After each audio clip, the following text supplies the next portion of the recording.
Bienvenidos al Centro Asturiano de Madrid. Muchos ya habéis estado aquí otras veces, otros es la primera vez. Y entonces, por eso,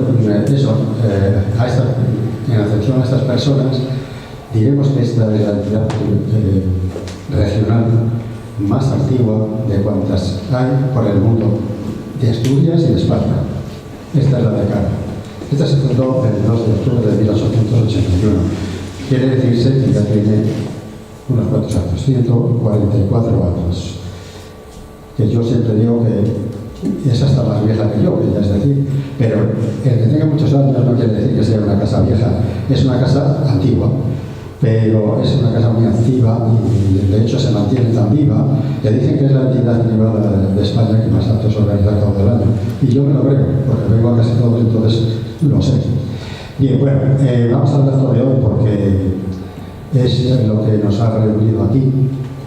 Y diremos que aquí a mi izquierda está Macarena, a su izquierda Sara, y más a la izquierda está el presidente, don Valentín Martínez de Otero.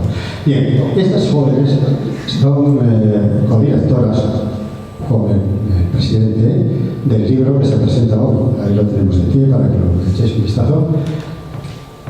Y naturalmente él además es coautor. Él escribe, supongo que será la mayoría de las páginas del libro, si no la mayoría, unas cuantas. Y bien, pues nada más, simplemente era saludar a los presentes, saludar a estas jóvenes que es la primera vez que pisan el Salón Principal de Asturias del Centro Asturiano de Madrid, y allí sus compañeros, dos jóvenes, que también es la primera vez que están aquí. Y bueno, yo les invito a que vengan a los actos desde el lunes musical hasta el jueves. Hay actos variados y muy interesantes. Entonces, sin más, cedo la palabra a don Valentín Martínez Otero, presidente del Centro Asturiano. Muchas gracias, Andrés.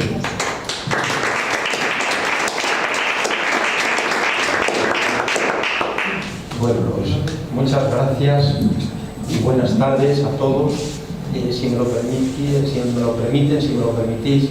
siguiendo una costumbre también de la casa, quiero pues saludar singularizadamente a todos los que puedan, ¿no? Y yo creo que los errores o desconocimiento que puedan tener lo van a compensar los presentes. Por un lado, al fondo, estoy viendo a Eduardo Junco, un gran abogado penalista jubilado, que además es manzana de oro.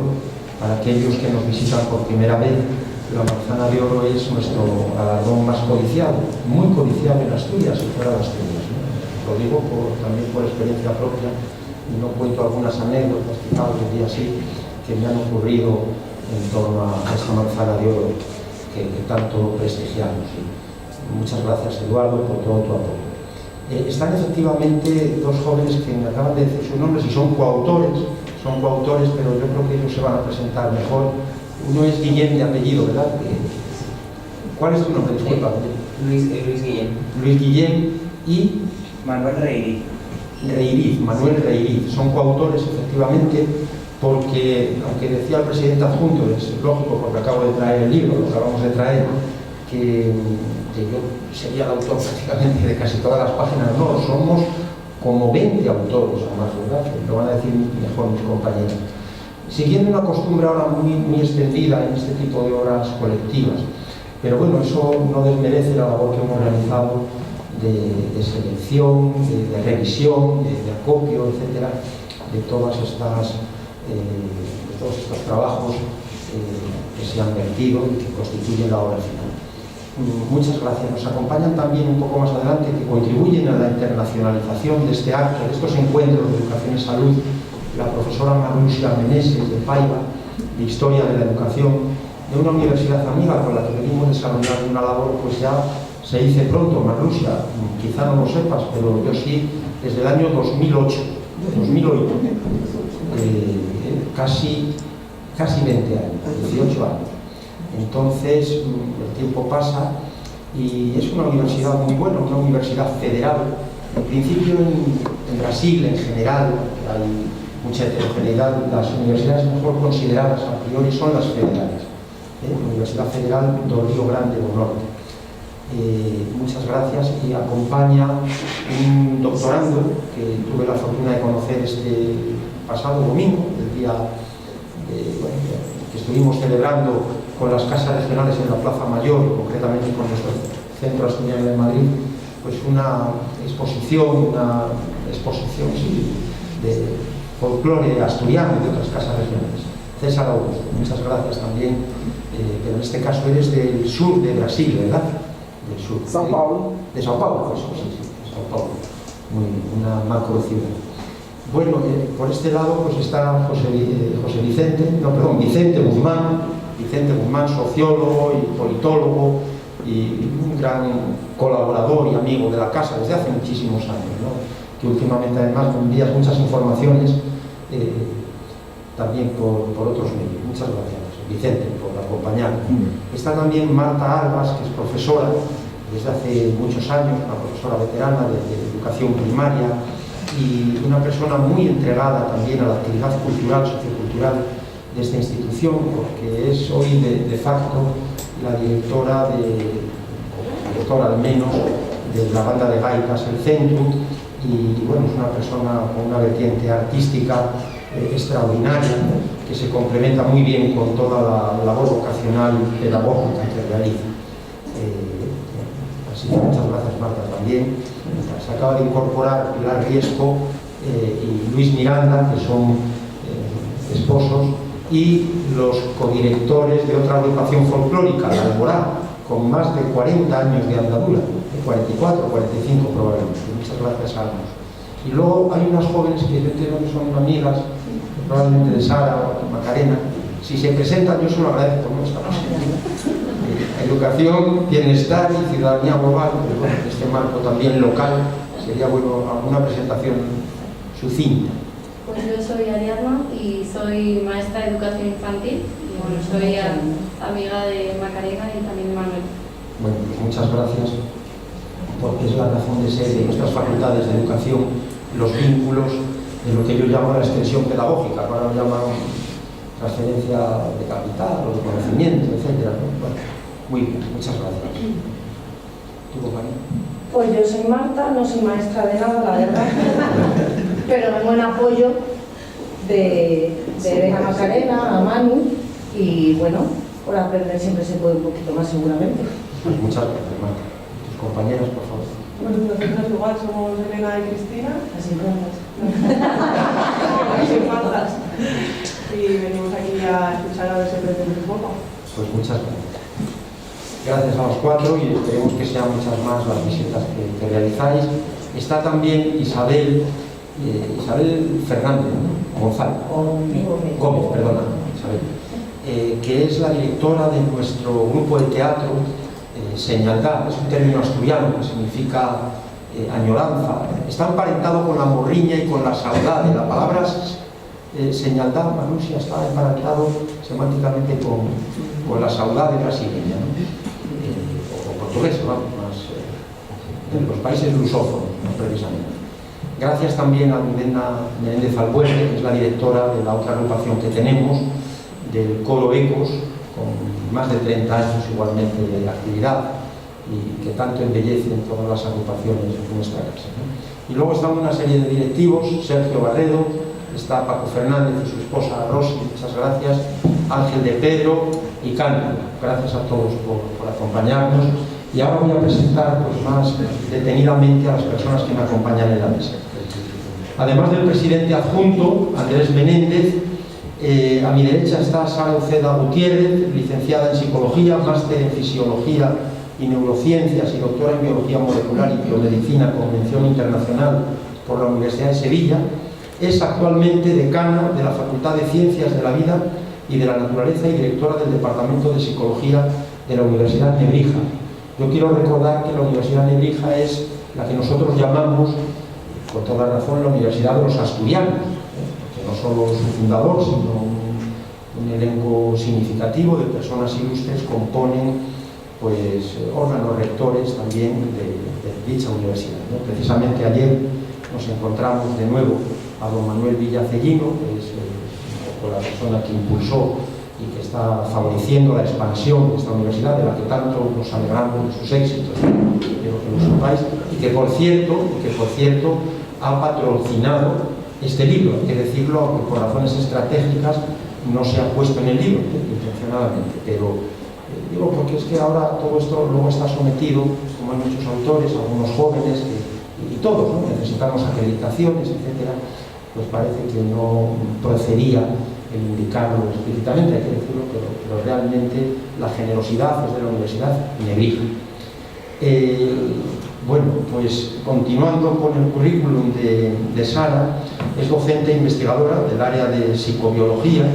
De hecho, yo, Sara, te conocí a ti a través de nuestro querido doctor Jesús Martín Ramírez, que en paz descanse, asturiano, adoptivo en Madrid, al que tanto echamos de menos, cuando él llevaba la cátedra, no me acuerdo el nombre porque era larguísimo, de seguridad global, etcétera, y de violencia, todas estas temáticas, pero él era un catedrático de psicobiología muy acreditado, muy entregado. Yo recuerdo, permitidme que lo diga, ¿no? Porque prácticamente hasta el final de su vida, pues trabajábamos conjuntamente a través de las tecnologías, y esto yo no lo puedo decir de todo, ¿no? Es verdad. Y realmente Jesús era de los que trabajaban y con agilidad. Esto siempre lo recordaré, y una persona muy volcada en la organización de eventos, y de hecho en un evento que tuvimos en la Facultad de Educación, uno de los CICAs famosos que seguimos, tengo ahora el 2 de julio uno, el 2 de julio en la Facultad de Educación, pues son herencia de Jesús, que yo trato de continuar muy humildemente, en gran medida, por ese legado, ¿no? Por ese legado.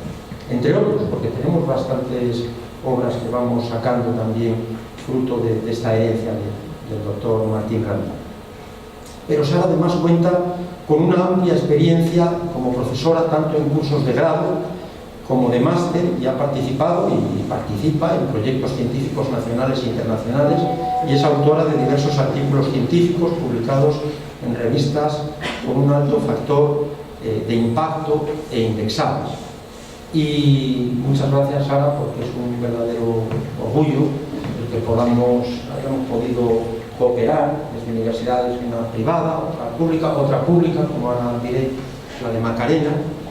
Y bueno, pues esto también es muy interesante, ¿no? Frente a grupos ya muy endogámicos. La endogamia puede que tenga algún componente positivo, pero a veces los tiene también negativos, que tenemos que saberlo y prevenirlo en lo posible, ¿eh? Estos aspectos negativos de la endogamia universitaria, que tanto perjudican no solo a la universidad, sino a la propia sociedad. Pero eso lo vamos a dejar para otra ocasión.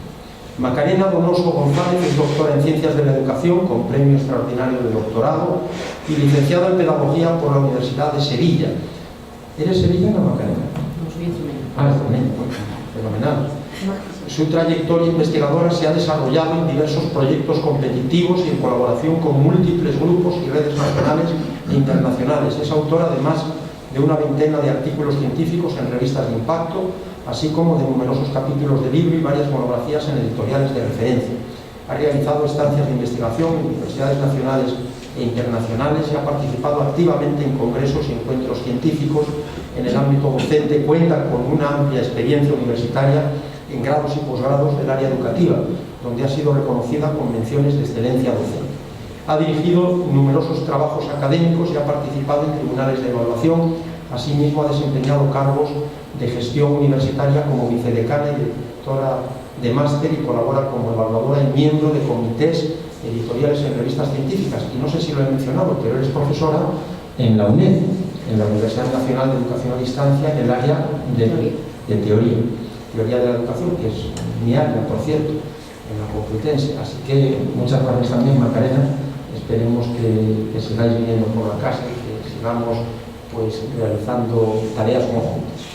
Y nada más, según el protocolo que hemos establecido, yo os voy a dar la palabra y luego interveniré yo al final. Por tanto, Sara, te damos la palabra. Muchas gracias a todos.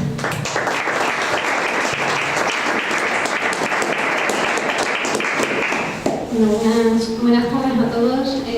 Valentín, muchísimas gracias por la introducción que has hecho. Gracias por llamar a la puerta y proponernos hacer este libro. Yo creo que el valor de Jesús, sin duda pues hay que seguir manteniéndolo en el tiempo, hay que seguir construyendo tras su legado. Para mí me honra ser de psicobiología, la verdad, él decía que yo era como su nieta académica, me lo dijo una vez, o sea, realmente yo no he tenido mucho contacto con él, pero esa es una frase que yo creo que nunca voy a olvidar. Y bueno, gracias por acogernos en este centro para poder hacer la presentación. Yo decía que era la primera vez que entraba en este edificio y en esta sala, pero realmente, como muy bien has hecho referencia, pues en este centro se les ha otorgado la manzana de oro tanto a Pepe Muñiz, que ha sido hasta hace bien poco rector de la Universidad de Nebrija, como al presidente, a don Manuel Bellacellino. Y he visto fotos de los actos, entonces este salón al entrar ha sido bastante reconocido, porque es bastante reconocible con esta estampa que tiene tan imponente, ¿no? Y bueno, a mí me gustaría también agradecer a los autores, a la dedicación por este libro, por esta idea que tuvimos. Me gustaría agradecer también a esos revisores que hemos tenido, que han revisado todos los trabajos de este libro, que bueno, sí que me parece importante resaltar, porque es un libro que hemos intentado que siguiese esos estándares de calidad, y ha habido siempre un par de revisores externos y ajenos a la obra que siempre han puesto su grano de arena, ¿no? para elevar la calidad de la obra. Y bueno, yo quería compartir con vosotros una reflexión que parte del origen de este libro y cómo comenzó a fraguarse,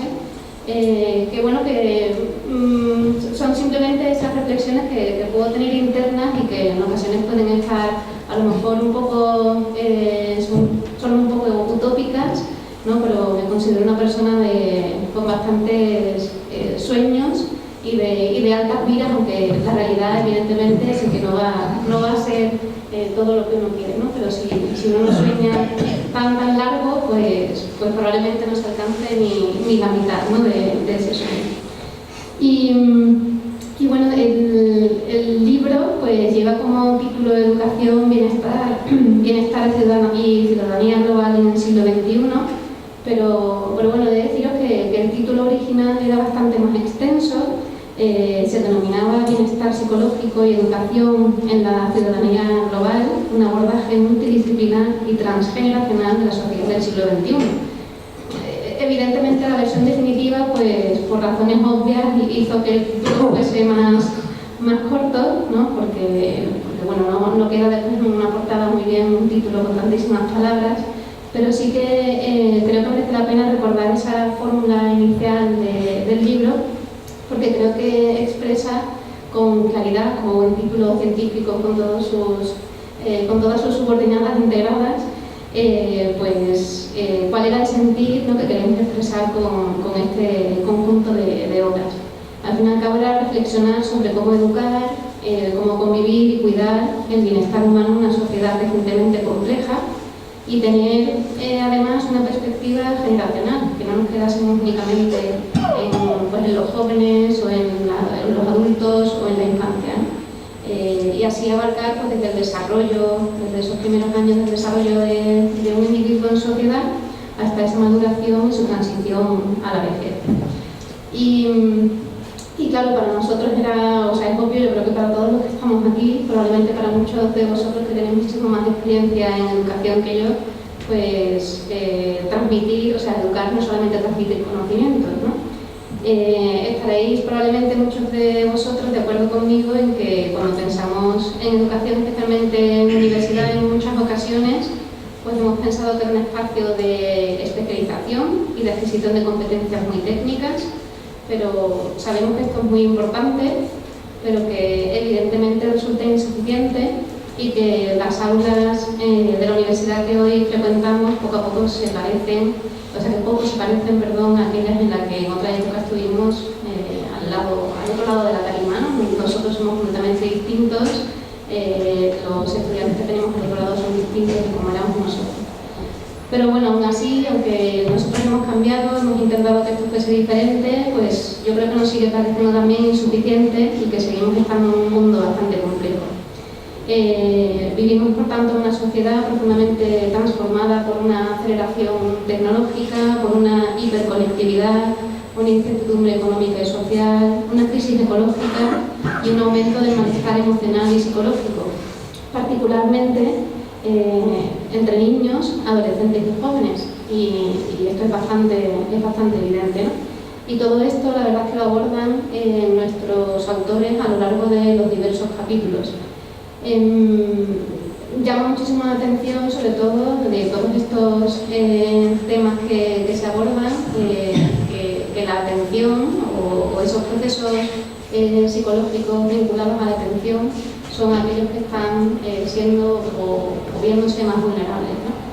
Y bueno, evidentemente nos encontramos en una paradoja porque vivimos una época extraordinariamente avanzada desde el punto de vista tecnológico y científico, pero muy vulnerables desde un punto de vista emocional, relacional y ético. Y precisamente por eso necesitamos repensar qué significa formar personas en un contexto contemporáneo. En los últimos años, no sé si lo conocéis, pero ha ido adquiriendo relevancia un concepto que me parece especialmente sugerente para pensar en estos desafíos, el concepto de exposoma.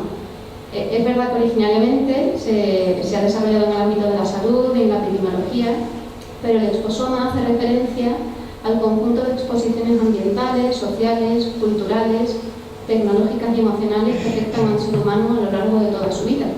Y creo que este concepto, la verdad es que resulta enormemente útil para comprender también la educación contemporánea, porque las personas no aprenden, no sienten y no se desarrollan de manera aislada, lo hacen de manera inmersa siempre en contextos complejos que condicionan profundamente su bienestar, sus vínculos, sus valores y su manera de habitar en el mundo. Nuestros estudiantes, por tanto, crecen expuestos simultáneamente a enormes posibilidades de conocimiento y comunicación, pero también a dinámicas de sobreestimulación, de ansiedad, incertidumbre, en sociedades polarizadas, en una precariedad emocional y una saturación informativa. Además de información con valor y sin valor, por igual. Y creo que eso también es algo bastante relevante de la sociedad en la que vivimos a día de hoy.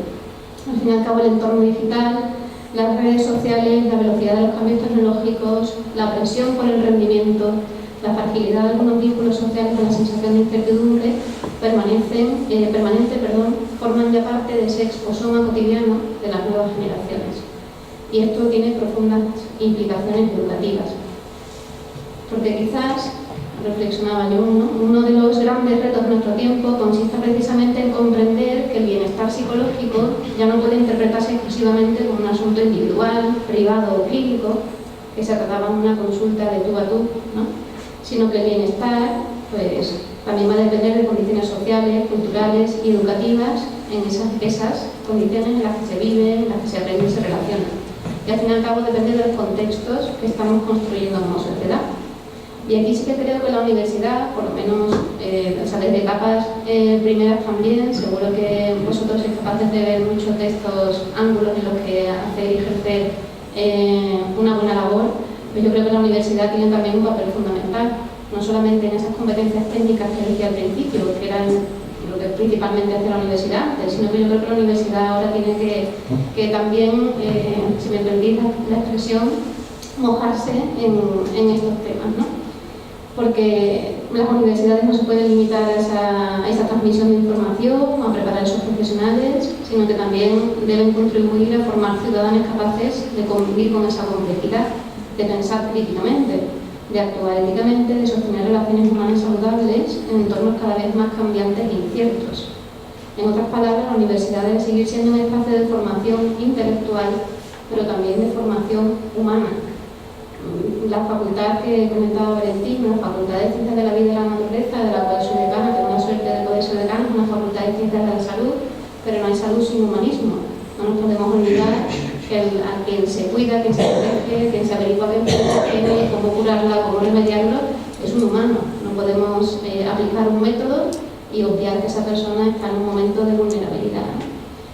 Pero bueno, quizás esa idea resulte todavía más importante en un momento histórico profundamente condicionado por el avance de la inteligencia artificial y las tecnologías digitales. porque cuanto más automatizables se vuelven determinadas tareas, más valor adquieren precisamente aquellas capacidades profundamente humanas, como el cuidar, ¿no?, que difícilmente pueden ser sustituidas. La empatía, la sensibilidad ética, la deliberación crítica, la creatividad, la cooperación, la capacidad de escucha, el cuidado de los demás. Si uno además aquí piensa en cómo educa o cría a las sociedades mineras, ¿no?, si uno piensa en sus hijos, por ejemplo, en el tiempo que se le dedica, tiempo sin hacer nada, tiempo que no esté dirigido y orientado a conseguir algo, tiempo libre, por así decirlo. Pero bueno, el acceso ilimitado que tenemos a día de hoy, todos con nuestro móvil, el acceso ilimitado a la información no garantiza comprensión, la conectividad no asegura vínculos saludables y el desarrollo tecnológico por sí solo no produce sociedades más justas ni personas más felices. Por eso la pregunta educativa de este libro ya no puede ser únicamente qué conocimientos debemos adquirir o qué competencias tenemos que desarrollar, ¿no?, sino que la pregunta también es cómo ayudarles a orientarse humanamente en escenarios crecientemente complejos, cómo ayudamos a nuestros estudiantes de la universidad a enfrentarse a una inteligencia artificial. O sea, ya han pasado toda la etapa educativa previa, en la universidad tenemos que hacer algo, tenemos que enseñarles a pensar críticamente, ¿no? ¿Cómo formamos personas capaces de convivir con incertidumbre, sin caer en miedo o indiferencia, en esa indefensión aprendida de, bueno, lo que ocurrirá, ocurre, yo no tengo nada que ver, es todo ajeno a mí? ¿Cómo desarrollar un pensamiento crítico en una época de sobreinformación? ¿Cómo sostener la atención? Para mí esa es una pregunta que me parece clave. O sea, en un cerebro entrenado continuamente a ver vídeos de segundos y cambiar a otro, segundos y cambiar a otro, segundos y cambiar a otro, ¿cómo vamos a hacer para mantener la atención? Porque podremos usar inteligencia artificial y podremos hacerle preguntas a la inteligencia artificial, pero seremos capaces de leernos el texto completo que nos devuelve la IA, o acabarán programándolo de alguna manera que den frases cortas, carentes de profundidad, porque no seamos capaces de... No sé, a lo mejor esto es un poco extremista, ¿no?, pero son reflexiones. Cómo construir ciudadanía democrática en contextos recientemente polarizados. Cómo cuidar la salud mental y emocional en sociedades que muchas veces generan cansancio, aislamiento y sensación de fragilidad. En fin, creo que buena parte de los debates contemporáneos sobre educación superior giran precisamente alrededor de estas cuestiones. Se hablaba además últimamente de que están vacías las aulas, ¿no?, y hay muchísimos catedráticos de universidades, principalmente públicas, que a lo mejor no obligan a la asistencia, ¿no?, que están denunciando esto incluso en universidades de prestigio, que no sé si es Harvard, que ha salido recientemente un artículo, ¿no?, que están vacías sus aulas. ¿Cómo es posible que estén esas facultades desiertas? Eso podría motivar otro libro muy interesante, ¿no?, porque tenemos vacías nuestras aulas. Pero bueno, hemos vivido años bajo la premisa de productividad. Si no eras eficiente, si no eras productivo, si no tenías un trabajo bien pagado que no te gustase, pues valías menos. Y estas son sin duda dimensiones importantes, dimensiones muy ligadas a la autorrealización del ser humano, pero también ya estamos viendo que formar exclusivamente para el mercado laboral resulta insuficiente si descuidamos otras dimensiones esenciales del desarrollo humano. Ahora vemos que las personas no son tan felices como a lo mejor antes por conseguir un trabajo, ¿no? Es curioso, ¿no?, esa paradoja. En esas generaciones que habéis sufrido tantas... Yo creo que en nuestras generaciones hay muchas cosas que a lo mejor no vemos, ¿no? Y cuando hablamos de competencias, aquí las competencias adquieren un valor central, ¿no? Y cuando hablamos de competencias transversales, no nos referimos únicamente a habilidades funcionales o instrumentales, hablamos también de capacidades profundamente vinculadas a la convivencia democrática, al bienestar colectivo, a la empatía, a la regulación emocional, a la responsabilidad social, a la cooperación, todo ese pensamiento crítico que decía antes, ¿no? La verdad es que en mis años esto es lo que decía que era utópico, ¿no?, que me parecía que conseguir todo esto es muy utópico. Pero bueno, sí que es verdad que en mis años como decana he tenido la suerte de poder ver ejemplos en los que yo creo que la regulación emocional han sido claves. Cuántas situaciones, donde una buena gestión emocional propia, mía directamente, o de los demás, que han tenido a mi alrededor, no han hecho sino un trabajo brillante para intentar evitar una catástrofe en un grupo de personas. Y cuántas veces he visto o no he sido capaz de salvar a alguien en su propia gestión emocional. Y he visto cómo se perdían y no tomaban una buena decisión simplemente porque su gestión emocional no estaba siendo correcta. Bueno, esto también me hace pensar que el autoconocimiento pues puede ser clave, que a lo mejor deberíamos intentar desde los primeros años propiciar que nuestros estudiantes pues pensasen un poco más en quiénes son, cómo son, dónde se ven y no intentar ser como son los otros o como ven en las redes sociales que son los demás y que debería uno ser. Porque si no lo que te lleva es un poco esa frustración y luego no sabes gestionarte, ¿no? Pero bueno, la ciudadanía global no significa únicamente vivir en un mundo interconectado, significa comprender la interdependencia que existe entre las personas y más allá las sociedades y el planeta. Algunos de nuestros capítulos que aquí se recogen pues hablan de la importancia del planeta, del ecosistema y cómo esto influencia después también en la conducta de las personas. Y bueno, la ciudadanía global pues también significa reconocer que los grandes desafíos contemporáneos, la salud mental, el cambio climático, las desigualdades sociales, las migraciones, la violencia o la exclusión, pues no pueden abordarse desde una mirada fragmentada o exclusivamente individual, sino que se necesita un enfoque integrador, ¿no? Y quizás esa sea precisamente una de las aportaciones más importantes de esta obra, la voluntad de pensar que los problemas humanos pues son multidisciplinares, son transgeneracionales. En esta época que vivimos, o que yo creo que hemos vivido y se intenta revertir como un péndulo, que esto también es muy habitual en las áreas de conocimiento, en ir de lo particular a lo general, y cuando ya nos hemos pasado de ser generalistas volvemos a lo particular. Pues ahora que estamos intentando volver de esa fragmentación, pues va llegando el momento de volver a aglutinar y de intentar que todas las disciplinas intenten resolver los problemas que tenemos a día de hoy, y porque en la vida real no están fragmentados y no podemos entender, por tanto, esa ansiedad que tienen nuestros jóvenes, nuestros adolescentes, al margen del contexto local, de las dinámicas sociales, de la formación familiar, de los intereses de las empresas, de tantísimas cosas, ¿verdad? Todo hay que mirarlo en su conjunto.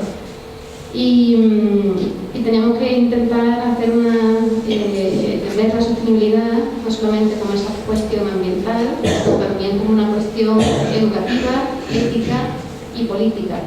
Porque las decisiones políticas, lo que educamos en nuestras aulas, pues al final acaban reflejándose en esa cuestión ambiental. Y hay varios capítulos de nuestra obra que también lo reflejan. Tenemos que hablar de inclusión como un principio pedagógico, de envejecimiento activo, que nos recuerda cómo el aprendizaje, la participación, pues dan sentido a la vida, ¿verdad? A lo largo de toda la vida. Y todo esto pues nos va a intentar hacer comprender la educación no como un individuo aislado, sino como un individuo íntimamente vinculado a sus entornos sociales, culturales, tecnológicos y emocionales.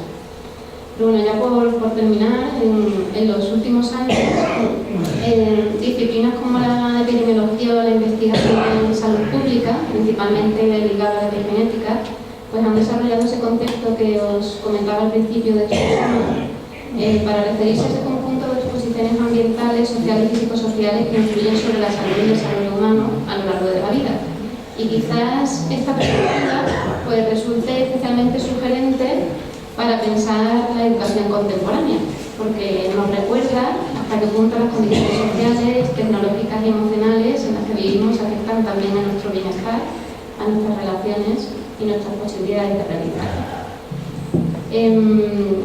Quizás a partir de hoy pues también tenemos que ver a nuestros estudiantes no solamente como un cociente intelectual o como un número, un rendimiento académico, sino que tenemos que intentar profundizar en qué tipo de conversaciones tienen y les rodean, qué vínculos establecen, qué vínculos emocionales predominan en sus vidas, qué modelos culturales consumen, qué relación mantienen con la tecnología, qué espacios de participación en procesos de reconocimiento encuentran en las instituciones educativas y fuera de ellas.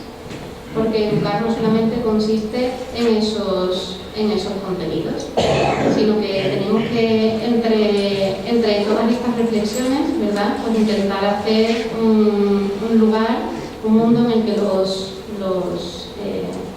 ciudadanos pues seamos capaces de desarrollar autonomía y también responsabilidad colectiva.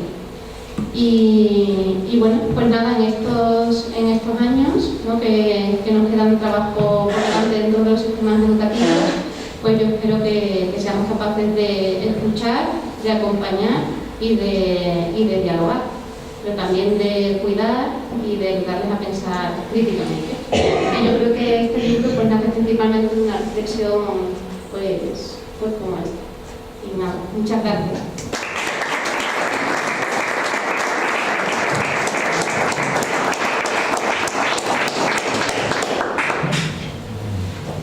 Bueno, pues muchas gracias, Sara, que nos has dejado ahí unas cuestiones muy relevantes para pensar. Y damos la palabra a Macarena Bonoso. Adelante, por favor. Gracias, Valentín. Bueno, pues en primer lugar, muchas gracias a todos los asistentes y sobre todo al Centro Asturiano por cedernos este espacio y a Valentín por ejercer la reflexión también. Sinceramente creo que voy a hablar un poco de cómo nace, cómo se fragua la obra, el porqué de este libro en este momento y las diferentes partes que la integran, cómo se han ido ensamblando en esta colectividad. Este libro nace sobre todo de una serie de preguntas compartidas. En primer lugar, pues esa inquietud, ¿no?, por comprender qué significa educar en un mundo cada vez más complejo y fragmentado, de la necesidad también de pensar cómo podemos construir sociedades más humanas, más habitables y más justas.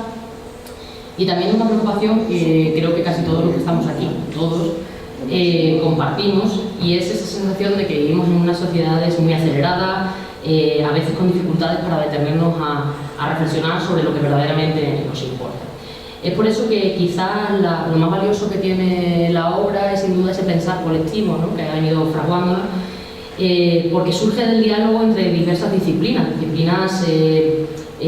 todas interrelacionadas y con una pluralidad de voces que proceden de la pedagogía, la sociología, la neurociencia, la educación ambiental, la ética, y que todas ellas comparten esa preocupación común de pensar qué significa educar en la actualidad en un mundo marcado por esas enormes posibilidades, pero también por profundas incertidumbres. Y si tenemos que ir un poco al origen del porqué del libro y por qué ahora, además del legado que mencionaban mis compañeros de Jesús, por supuesto, el propio título del libro ya resume la idea, ¿no?, una preocupación latente, una preocupación que tenemos en el seno de la sociedad, y es educación, bienestar y ciudadanía global, ¿no? Tres conceptos que durante mucho tiempo se estudiaron de manera separada, pero que realmente no podemos dejarlos aislados. Sabemos de la enorme interrelación que los atraviesa, ¿no? Educación no puede desvincularse de ese bienestar humano, y el bienestar humano no puede entenderse al margen de esos grandes desafíos globales que atraviesan todas nuestras sociedades. Vivimos en un tiempo absolutamente caracterizado por transformaciones aceleradas, crisis climáticas, desigualdades socioeconómicas, conflictos migratorios internacionales, nacionales, polarizaciones políticas, discursos de odio, y todo eso modifica nuestras formas de aprender, de relacionarnos y también de comprender el mundo en el que vivimos. Todo ello configura un escenario complejo, ¿no?, que interpela directamente a un elemento clave, y aquí sí que va un poco para casa, y es la educación. Y es que educar hoy ya no consiste simplemente en transmitir conocimiento. Hablábamos de ese cambio generacional, de cómo antes teníamos las aulas vacías, llenas, y ahora las tenemos vacías, y que hay un cambio generacional importante, ¿no? Educar hoy implica aprender a convivir y ser capaces también de llevar esa mirada de pensamiento crítico hacia nuestros alumnos, de que sean capaces de cuidar de sí mismos y de los demás, de comprometerse con temas como la justicia social y de asumir responsabilidades compartidas en un mundo muy interdependiente. Precisamente de esa preocupación surge esta obra, y quizá por eso este libro tiene una cuestión clave, es un tono humano. Hablaba también mi compañera sobre ese anhelo hacia el humanismo, y creo que también ahí es donde tenemos que poner el foco en este libro, precisamente en ese tono humano que lo atraviesa.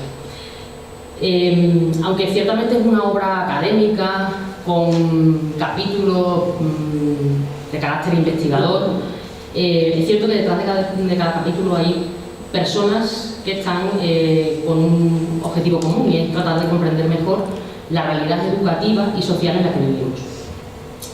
Creo que se percibe sobre todo en diversas cuestiones que atraviesan el texto y sobre todo que están impregnando cada uno de esos capítulos y de la trayectoria académica de cada uno de esos autores. Volviendo a esa visión humanista e integradora que tenemos o que anhelamos desde el ámbito de la educación, ciertamente la idea que atraviesa todo el libro es precisamente la necesidad de recuperar esa visión humanista. Con frecuencia hablamos de educación desde una perspectiva más resultista, ¿no?, de estadística, de cuestiones asociadas a la empleabilidad, a las competencias, ¿no? Y todo eso es importante, pero realmente la educación es mucho más que eso. La educación tiene que ver con esa formación integral de la persona, puede sonar utópico, pero es la realidad. Y tiene que ver con el desarrollo del pensamiento crítico, de la sensibilidad ética, de esa capacidad de diálogo, pero también con una cuestión clara, y es el cuidado. Al final, educar, como decía el profesor Juan Escamen, es cuidar, y eso lo tenemos que tener presente. En la introducción al libro ya hacemos, los codirectores de la obra hacemos ya una alusión hacia esa mirada integradora, hacia esa multidisciplinaridad, ¿no?, que atraviesa la obra, y entendemos el bienestar no como una realidad exclusivamente individual, sino como un proceso profundamente relacional, social y comunitario, ¿no? Y eso es uno de los principales focos que tiene el libro. El bienestar, dependiendo de múltiples factores a los que tratamos de dar voz en la obra, y hablando de la imposibilidad de separar pues, cuestiones, como decimos, asociadas a bienestar, a educación, a ciudadanía. Uno de los bloques, ¿no?, que integra el libro es el que tiene que ver con la ciudadanía global, con esa parte ética, ¿no?, a la que estamos aludiendo cada uno de nosotros en las intervenciones, y es uno de los ejes centrales. La ciudadanía global, que comienza por esa conciencia, ¿no?, de que las vidas están conectadas con otras personas, pero también con el planeta en el que habitamos, y que eso significa que todas nuestras decisiones cotidianas tienen una enorme repercusión en todos los escenarios, mucho más de lo que nosotros imaginamos. Necesitamos realmente una educación que ayude a pensar globalmente, que ayude a contemplar al otro, a actuar responsablemente y a contemplar el escenario en el que estamos, ¿no?, el planeta. Por eso son de enorme valor algunos de los capítulos que encontramos, como por ejemplo el que elabora la profesora Bautista Cerro sobre la reflexión acerca de sostenibilidad y crisis ecosocial, o el que aborda una visión más antropológica, firmado por el profesor Joaquín García Carrasco de la Universidad de Salamanca, que nos hacen repensar un poco esa ciudadanía global, hacia dónde nos queremos dirigir y cuáles son las consecuencias de cómo lo estamos viviendo en la actualidad.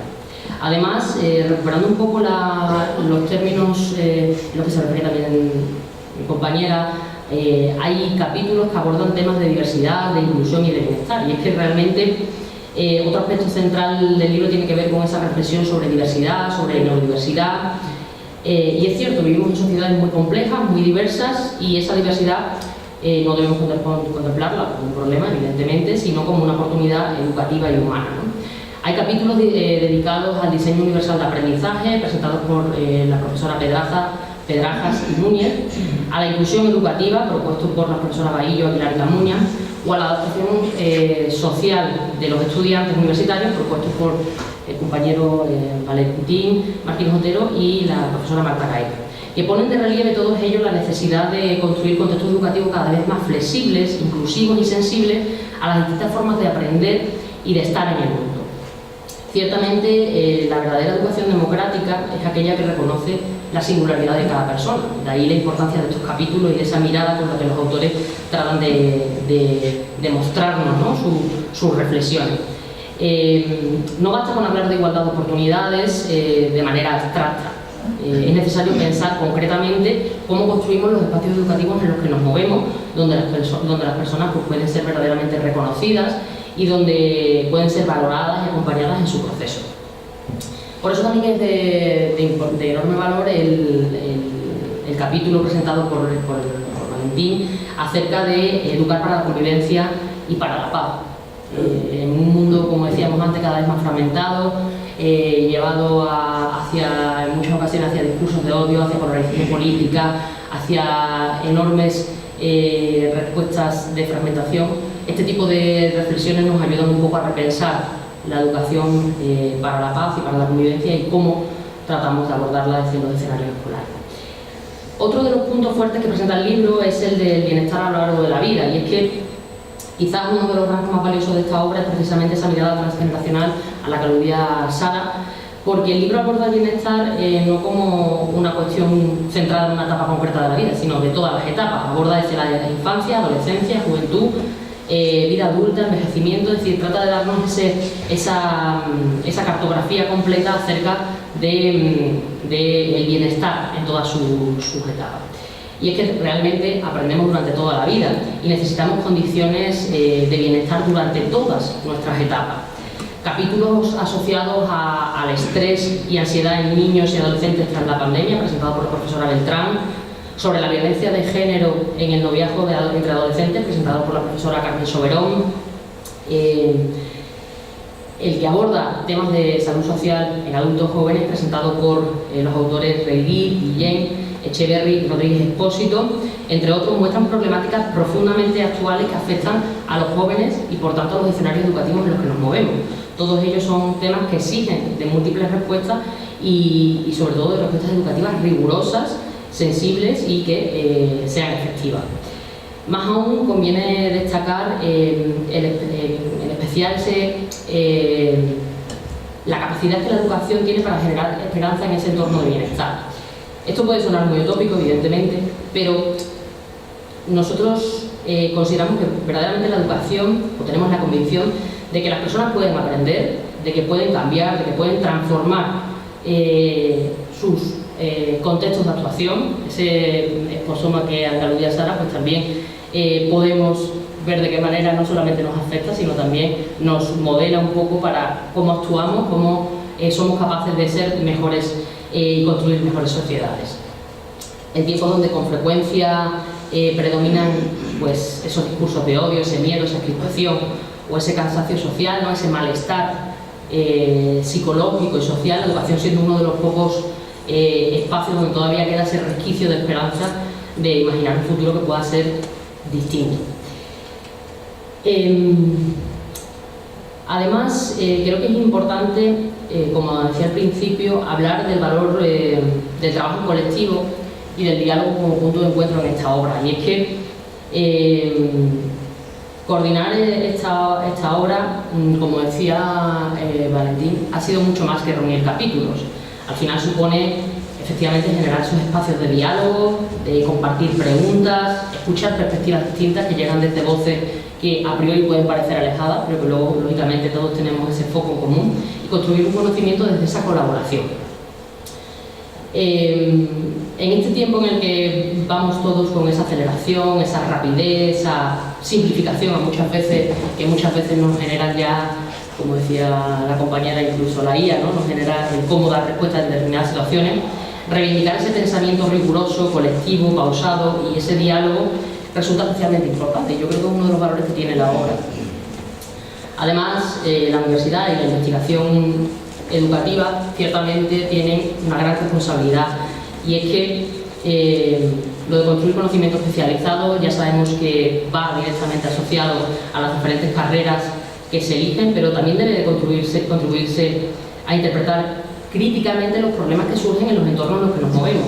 Al final, como decía la compañera, esas competencias transversales, ese estar preparado para lo que hay ahí fuera, ese estar preparado para esa integración en el mundo laboral, pero también en el escenario social, supone uno de los grandes retos de la universidad en nuestro tiempo.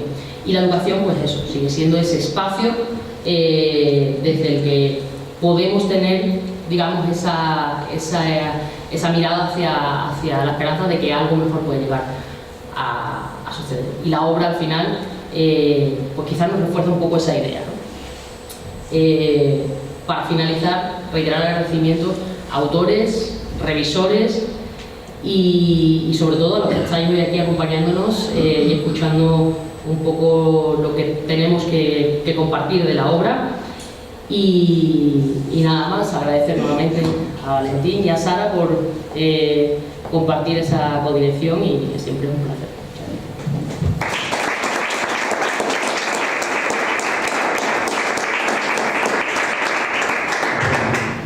Muchas gracias, Macarena, porque realmente has hecho una panorámica del libro muy completa, muy precisa, y yo creo que nos ayuda a comprender de qué va la obra y a despertar la curiosidad y el interés por su lectura. Dado que habéis abordado en profundidad, en gran medida, la obra, yo me voy a centrar en los dos capítulos en los que tengo participación, uno como autor sobre la pedagogía de la paz y otro, como muy bien has dicho, Macarena, en colaboración con una profesora y amiga de la Universidad Popular Autónoma del Estado de Puebla, en México, la profesora Marta Leticia Gaeta González. Y bueno, escuchándoos, pues es que nos surgen muchísimas cuestiones, ¿no? Porque realmente la educación es verdad que se sigue adscribiendo a lo que es la escuela, pero nosotros tenemos muy claro que la educación se extiende a lo largo de toda la vida y en todos los lugares, a lo largo de toda la vida y en cualquier lugar, ¿no? Esto lo defendemos completamente y lo tenemos muy asumido, y si no fuese así, mis alumnos, pero sobre todo son alumnas, pues me lo recordarían, porque yo estoy fundamentalmente en los últimos años en educación social que trabajan sobre todo en ámbitos extraescolares. También pueden estar en la escuela, pero sobre todo trabajan fuera de la escuela, y con adultos, con ancianos, etcétera, con colectivos vulnerables, ¿no? El bienestar, estaba pensando ahora sobre el bienestar. Claro, el bienestar es inseparable de la salud. Nosotros, en cierto modo, hablo en plural, con toda la razón, porque somos un poco pioneros. Fíjate que en esta casa regional, en este centro asturiano, tenemos desde al menos 11 años, pues estos encuentros de educación y salud, en el que se indica este acto de hoy, ¿no? Unos encuentros que fundamos con el doctor Antonio Sáez Crespo, con el que hablé este fin de semana, cuando hablé, una gran figura, el presidente de la Asociación Iberoamericana y Española de Medicina y Salud Escolar y Universitaria. Y el lema es Escola et Sanitas, pero aquí es más que escuela, y fuera de la escuela también.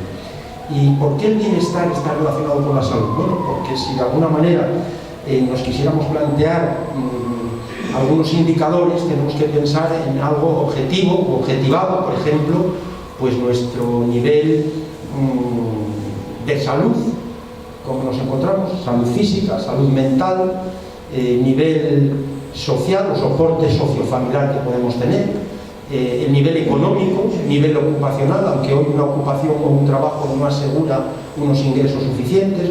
Todos estos son indicadores objetivos o objetivados del bienestar, pero hay otra vertiente importantísima, que es el bienestar subjetivo. ¿Cómo me siento yo? Que a veces no coincide con lo que las estadísticas, con lo que los sociólogos consideran que es el bienestar. Y luego la ciudadanía global. Estaba pensando, según hablabas, claro, estamos en un mundo, ya lo decía el mejor teórico de los medios de comunicación que hemos tenido, que es Marshall McLuhan, en una aldea global. Hoy esta aldea global es más aldea que cuando lo predijo el propio Marshall McLuhan, merced a la intervención de los medios de transporte y de las tecnologías.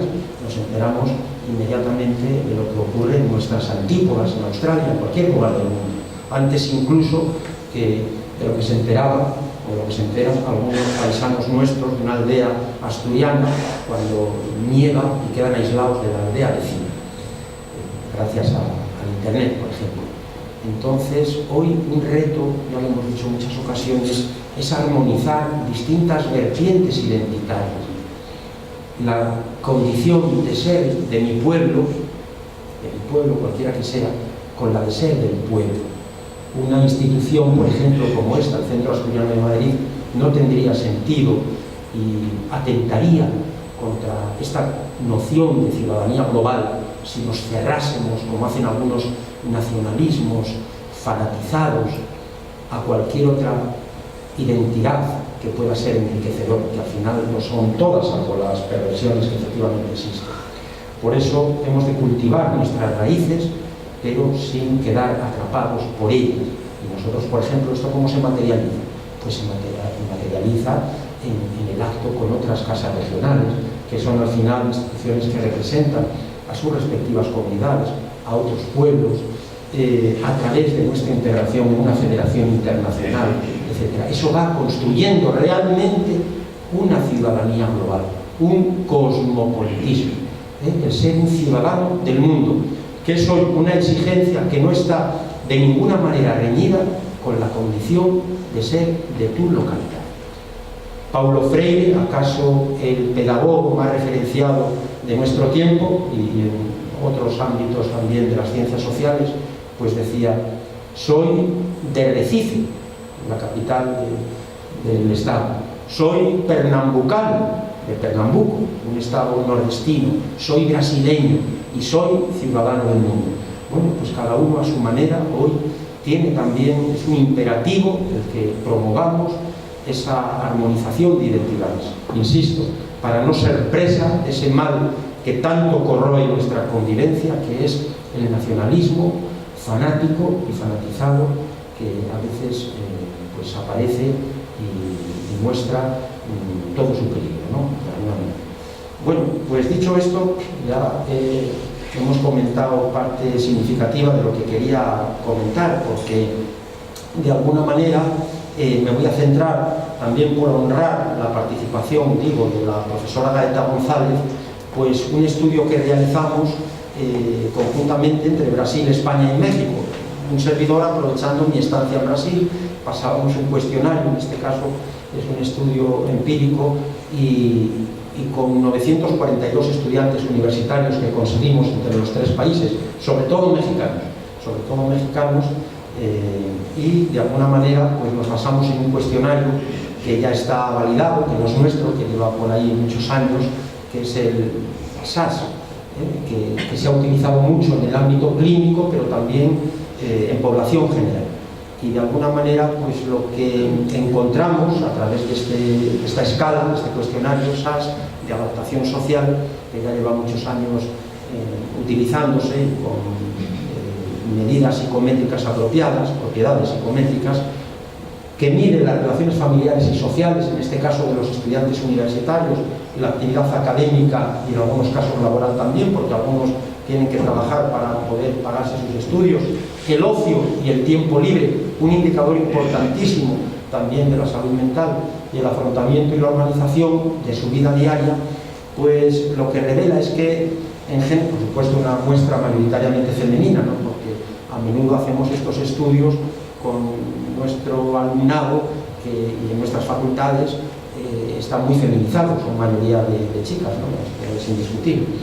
Casi el 80% eran mujeres, de unos 23 años de media.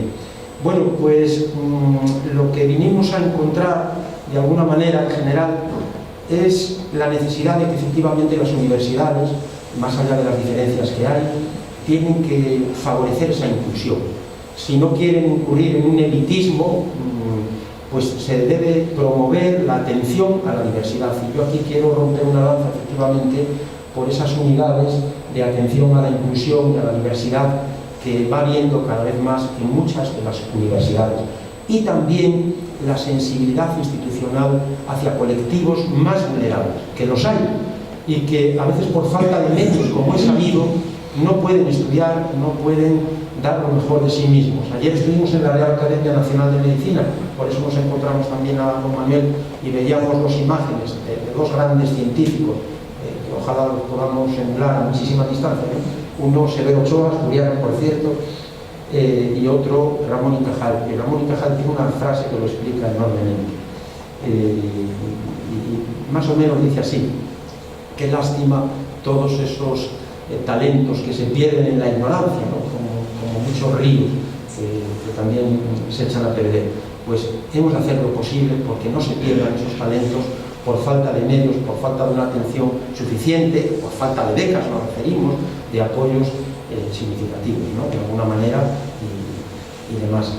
Y bueno, esta adaptación social, que es un concepto también controvertido, aunque le hemos dedicado a algún otro estudio teórico, por supuesto no quiere decir de ningún modo que seamos complacientes con todo lo que hay. A veces justamente el adaptado es el que cuestiona las normas, que cuestiona el statu quo, que lo revisa, que es capaz de tener ese alcance intelectual verdaderamente comprometido y crítico, pero de alguna manera se suele traducir en vamos a decir, en una salud mental, en una salud integral, en una capacidad de convivir, de vivir y de convivir con los demás, de sentirse y de promover la inclusión, de responsabilidad social por parte de las instituciones, y que también se advierte a menudo en un rendimiento académico de forma general, aunque el rendimiento como tal depende de muchísimas variables, ¿no? Esto hay que saberlo. Muy bien. Bueno, dicho esto, sería lo más general en lo que se refiere al estudio que hemos realizado, ¿no? Hemos encontrado que el 80% se sitúa en una zona de adaptación, pero hay un 19% que está en zona de vulnerabilidad a la inadaptación, lo cual también es digno de tener en cuenta, aunque sea una minoría, pero pensamos que en términos estadísticos, en términos pedagógicos y humanos sociales, pues es también considerable que aproximadamente un 20% del alumnado pues esté en esa zona fronteriza con la inadaptación por todo lo que ello supone, de no poder desarrollar, por ejemplo, su carrera universitaria, de tener que abandonarla, de tener problemas de salud mental, como antes hablaba Sara, por ejemplo, y Macarena, y de no recibir la atención apropiada, etc., ¿no? Y bueno, esto en general, ¿no? En lo que se refiere a la pedagogía de la paz, que lo firmo individualmente, es un trabajo que ya está escrito desde hace más de un año, antes de empezar esta guerra de Irán, ¿no? Pero de alguna manera pues me permite reivindicar por un lado la importancia de la pedagogía como ciencia máter de la educación. Se habla de ciencias de la educación con razón, pero entre todas estas ciencias de la educación, la ciencia anfitriona, la ciencia madre, la ciencia por excelencia de la educación es la pedagogía, que no puede quedar de ninguna manera subsumida en otras ciencias más o menos próximas, en la sociología o en la psicología, etc. Ha de tener y tiene entidad propia. Y la paz como un objetivo necesario, una paz que no puede ser la del camposanto, la de los cementerios, porque la vida humana, la convivencia, tiene sus tensiones, bien lo saben los conflictólogos, los estudiosos de los conflictos, y a veces pueden ser positivos, pero es necesario que se oriente hacia una convivencia fundada, también fundamentada en la justicia, en una justicia a todos los niveles, ¿no? Y por supuesto pues requiere un esfuerzo de todos y de todas las instituciones, de la familia, la primera y más importante institución educativa, de la escuela como institución delegada de la familia, del mundo laboral, muy heterogéneo, por supuesto, pero también es un foco de grandes conflictos, como es bien sabido, de los medios de comunicación, que a veces por responder a intereses espurios, a intereses comerciales o ideológicos, siembran discordia, del Estado, desde el funcionario más humilde hasta la más alta responsabilidad del Estado, y en definitiva de cualquier ciudadano, ¿no? Y de todas las instituciones. La pedagogía de la paz pues lo exige. Y aquí, porque bueno, es bien sabido que hay, alguna vez lo hemos mencionado también en este foro, la importancia de este irenólogo, de este estudioso de la paz, que es un noruego muy acreditado, Galtung, se le conoce, y entre otras aportaciones se le conoce por su triángulo de la violencia, donde describe efectivamente cómo la violencia no es solo lo que reconocemos fácilmente porque es bien visible o directa, la violencia física, etcétera, sino que hay también otras violencias más ocultas, más soterradas, pero igualmente muy perjudiciales para la vida humana, para la convivencia, como es la violencia cultural, y la violencia estructural, en forma de,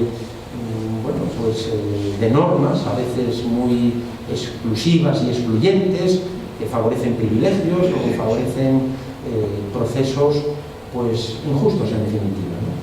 Y todo esto debe combatirse, Lo hemos puesto aquí: violencia directa, guerras, insultos, maltrato físico, maltrato emocional, la violencia estructural, la pobreza, la exclusión, que se traduce en esto, la falta de acceso a la salud o a servicios sanitarios y escolares, la violencia cultural como el racismo, el sexismo, discursos de odio, efectivamente, y él habla de una paz negativa, que la paz negativa, pues si pensamos en la Organización Mundial de la Salud, para tratar de buscar una analogía, podría tener que ver con la ausencia de enfermedad,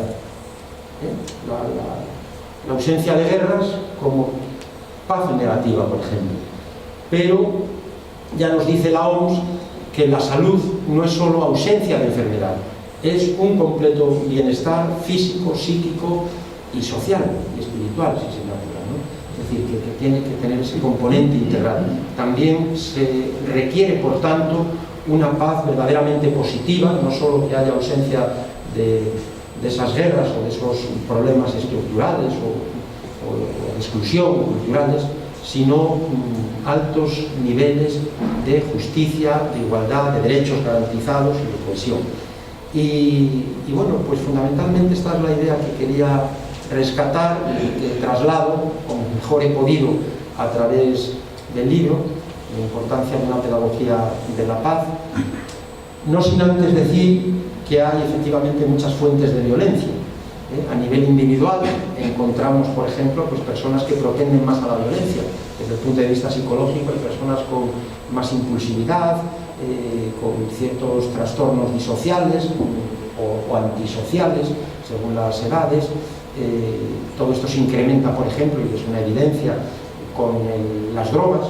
Cuando hablo de las drogas me refiero, por ejemplo, al alcohol o a otras sustancias. Indiscutiblemente todo esto incrementa esta vulnerabilidad individual a la violencia.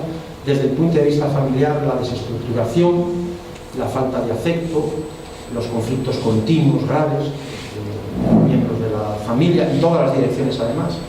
Desde el punto de vista relacional, donde quiera que sea, antes hablabais de la polarización, etcétera, la presión de grupo, en el ámbito organizacional, laboral, el acoso, el estrés o distrés más precisamente, que es el estrés verdaderamente nocivo, y desde el punto de vista social ambiental, pues esa desigualdad, esa pobreza económica enorme en algunos sectores, etc.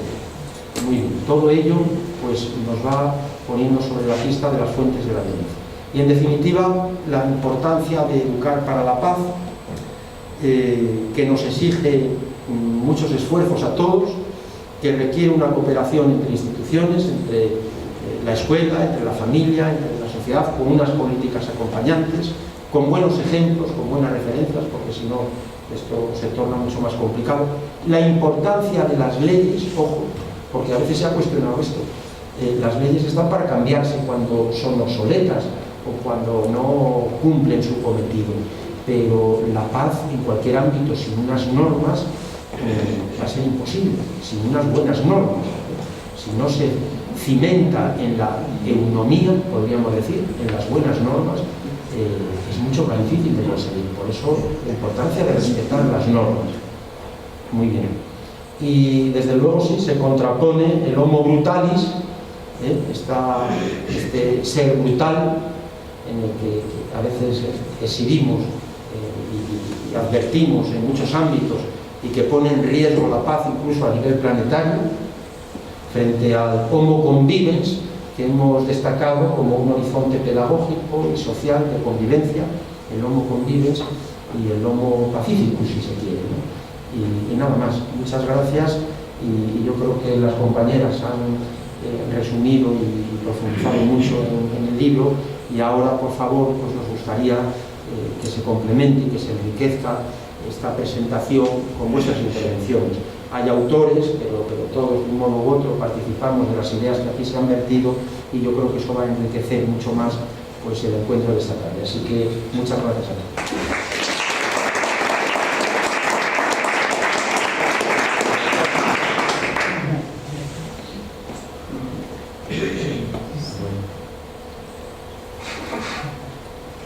Vicente, adelante. Que has hablado de Galtung, me parece, ¿no? Sí. Creo que es un personaje, murió muy mayor además, vivió muchos años. Creo que es un personaje muy interesante que... Habla más alto, Vicente. Bien. No, que has hablado de Galtung. Sí, sí. Es que claro, tendríamos que tener un micrófono volante, ¿no?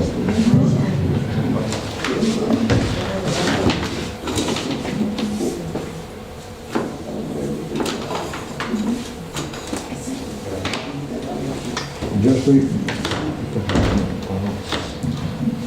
estoy de acuerdo en casi todo. Yo tengo mucha simpatía y mucha afinidad con Valentín. Y yo no he estudiado pedagogía, pero sí que he estudiado sociología de la educación. Y yo lo que opino es que evidentemente hoy día todo está tecnificado a un grado y una deshumanización, una falta de contacto entre las personas. Y las nuevas tecnologías, como no sepamos educar a la gente en aplicarlas convenientemente, nos pueden llevar a un aislamiento aún mayor todavía. Porque es lo que dicen, la muchedumbre solitaria, la gente que está sola, a pesar de que esté muy acompañada teóricamente y tal.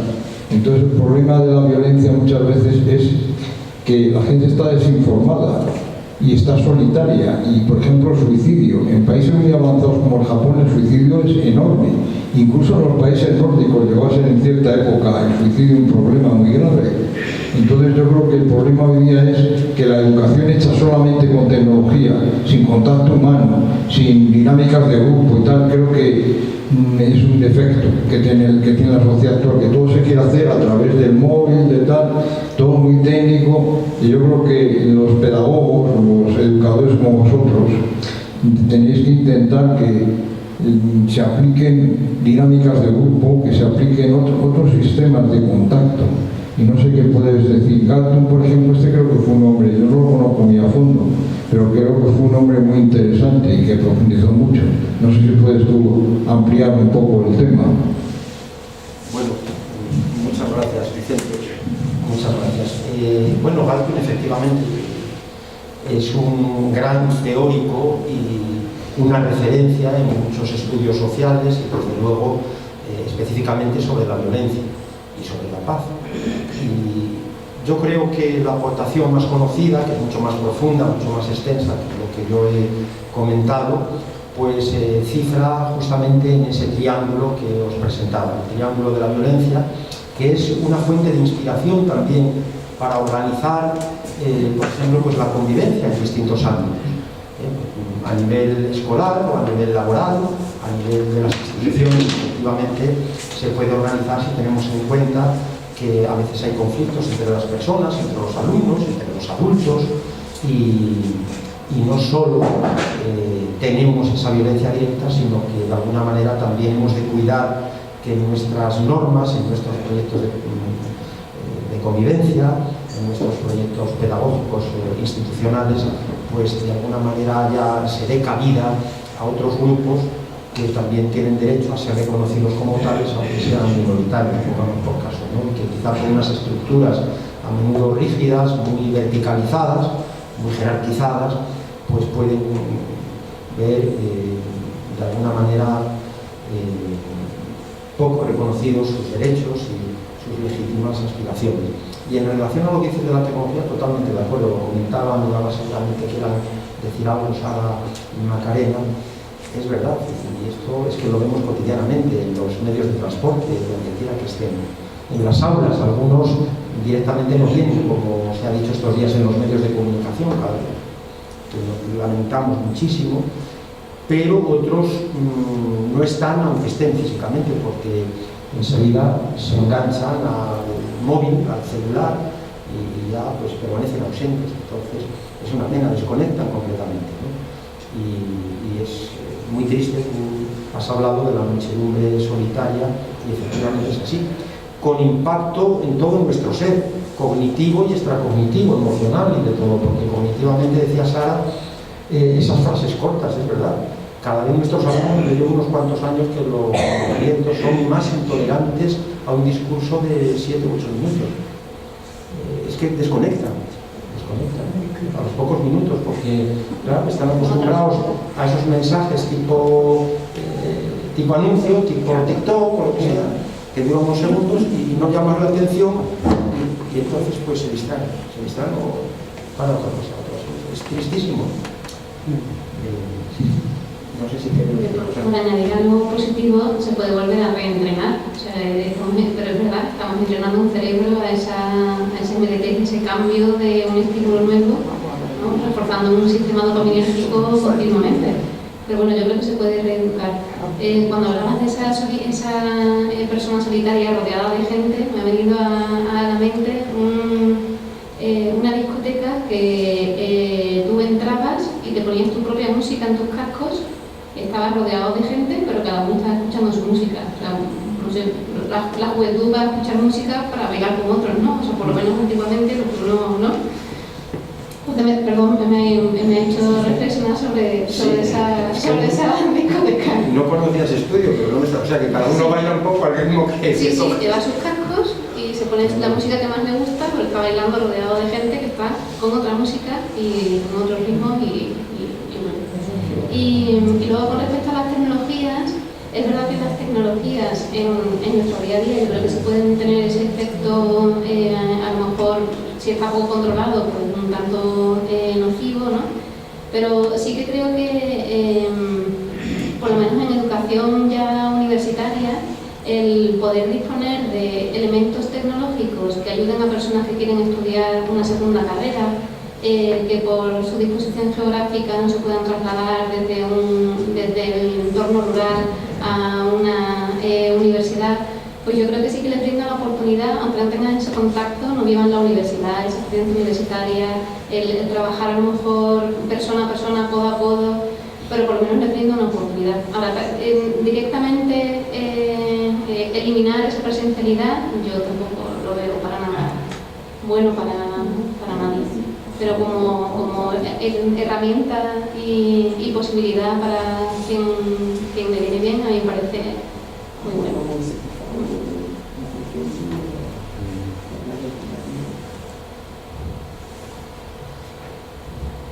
Contadnos un poco de qué va vuestro capítulo, aunque lo hemos trabajado un poquitito, por favor. Vale, bueno, primero me gustaría aprovechar para dar las gracias a los tres, porque bueno, ha sido una oportunidad muy buena para presentar este capítulo y para colaborar de forma... Yo creo que me escucháis, ¿no? Sí. En nuestro caso, como comentabais antes, el libro... Pero yo creo que sería, ya que tenemos este micrófono.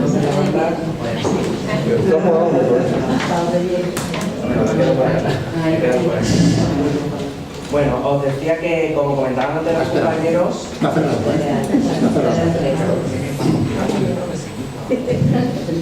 Vale, tanto hablamos de tecnología y que comentaba que, como decían los compañeros, los coordinadores del libro, el libro abarca el bienestar en distintas etapas de la vida y en nuestro caso el capítulo se centra en aspectos relacionados con la salud sexual en adultos jóvenes y hablamos un poco de cómo son las conductas a nivel sexual de nuestros jóvenes, como el impacto tan grande que tienen a día de hoy las infecciones de transmisión sexual en esta población y también el estigma asociado hacia las personas que viven con VIH. Entonces, a nivel social tenemos un problema con esta temática, ¿no? Con las infecciones de transmisión sexual y intentamos, es una investigación que hemos comenzado pero que seguimos avanzando y tenemos ahora algún artículo ya cerca de publicar para intentar entender un poco esto, ¿no? Qué está pasando con esto de las infecciones de transmisión sexual y del miedo y el estigma hacia el VIH y hacia las personas que viven con VIH.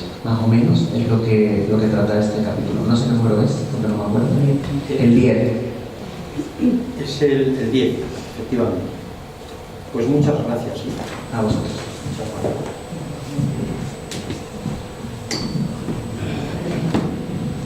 Manuel de Iriz y está también Luis Ángel de Cañero.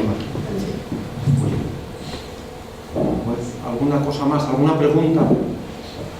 Bueno, comentar que al hilo de la influencia de las nuevas tecnologías o de los dispositivos electrónicos en las primeras infancias, en los primeros años de edad, nos estamos encontrando ahora con alumnos de 6 o 7 años con unos problemas de lenguaje muy graves, problemas de lenguaje que no habíamos visto en los años anteriores, que está afectando a su rendimiento académico, a la adquisición de la lectoescritura, a todo. Pues te lo agradecemos, Marta, porque son datos que a veces, por falta de contacto con la escuela primaria, la escuela secundaria, lo perdemos, y es interesantísimo. Y llama la atención, claro, Sí, es un problema enorme. Niños de 4 años que no saben hablar, sí. pero un porcentaje muy alto. Por impacto negativo de la tecnología, que sin embargo te manejan los móviles a la perfección. Te lo digo porque yo lo veo en el metro, ¿no? El otro día se le cayó a un pequeñín el móvil, se le desconfiguró y tuvo que escalar hasta el asiento, llegó y enseguida manipuló y lo encendió de nuevo, porque asustado, como lo... Sí. O sea, pero no establecen un proceso de comunicación. Claro. Son usuarios. ¿Qué son? Usuarios, sí. Pero no establecen un proceso de comunicación. Usuarios nos vamos convirtiendo un poco todos, lamentablemente digo, porque a veces yo me peleo con esa palabra, es que es la que se utiliza en los servicios sociales, es la que se utiliza, pero mis alumnos yo digo que la contraparte natural del educador o de la educadora social es el educando, ¿no? Y ellos hablan de usuarios, porque parte de las asociaciones donde van son usuarios, pero es que usuarios somos todos. Soy yo un usuario que uso esto, y usamos el metro, usamos los transportes, usamos las secretarías, pero no tienen la categoría, sin que nos quedemos solo en la mera cuestión lingüística, no tienen la enjundia, la categoría de la palabra persona que se educa, educando, educador, etc. Y es un problema porque se rebaja en el ámbito concreto de la educación. Por ejemplo, en nuestro campus virtual, imagino que el vuestro seguramente sea así, no son alumnos, son participantes. Mis alumnos son participantes, y yo tengo que ir a una pestaña que dice participantes. Claro, no son estudiantes, no son alumnado, no, participantes. Pero ahora que dices son, sí, claro, aprenden a utilizar estas tecnologías que mecanizan la vida, pero no la enriquecen, no la humanizan. Este es el peligro de las tecnologías cuando se usa indebidamente o abusivamente, que mecanizan y empobrecen la vida humana en lugar de enriquecerla. Es un problema mayúsculo de nuestros tiempos, ¿no? Sin negar pues, las bondades que efectivamente tienen, como hemos utilizado, o nos permite comunicarnos con nuestras videoconferencias, o utilizar lo que queramos, pero esto está generando un gravísimo problema.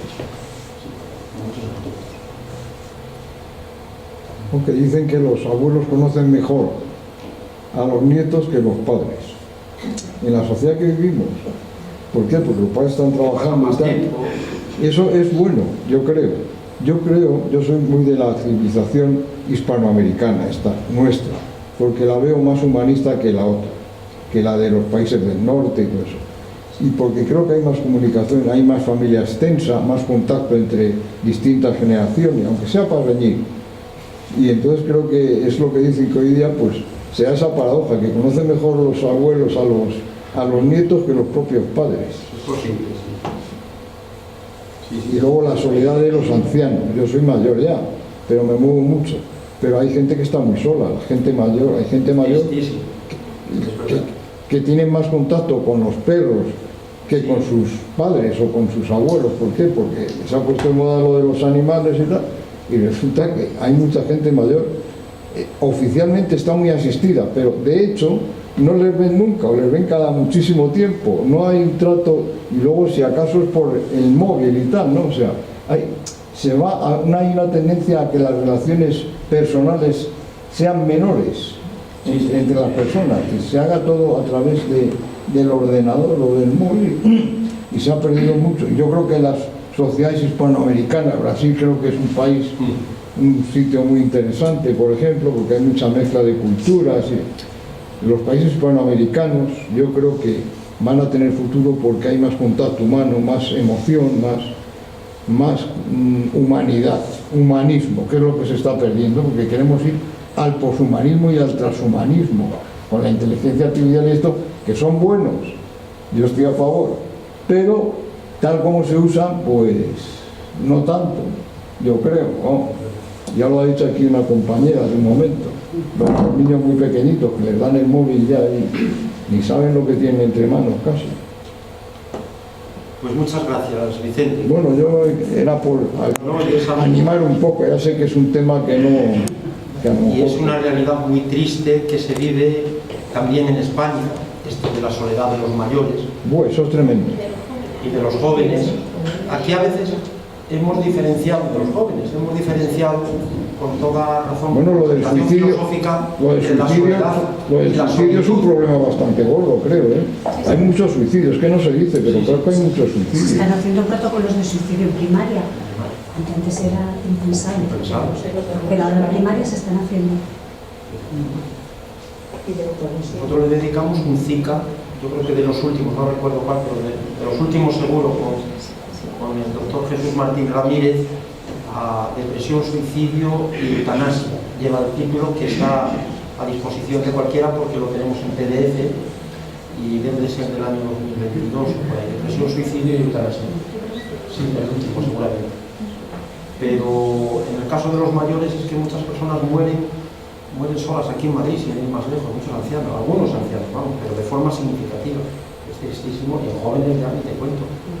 Jóvenes, sí, esto ha aumentado muchísimo, los problemas de salud mental, hasta en la infancia, como dice Marta, con protocolos para el suicidio en primaria, imagínate, en primaria.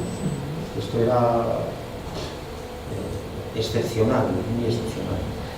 Y lo que dice sobre los animales de compañía, siempre recordaré aquí una conferencia que nos dieron hace muchísimos años, un catedrático, yo creo que era de veterinaria, que era el presidente de la Mesa de Burgos, es la casa regional de Burgos, que está aquí al lado, sí, sobre animales afectivos, me parece que lo llamó. Interesantísima la charla, ¿no?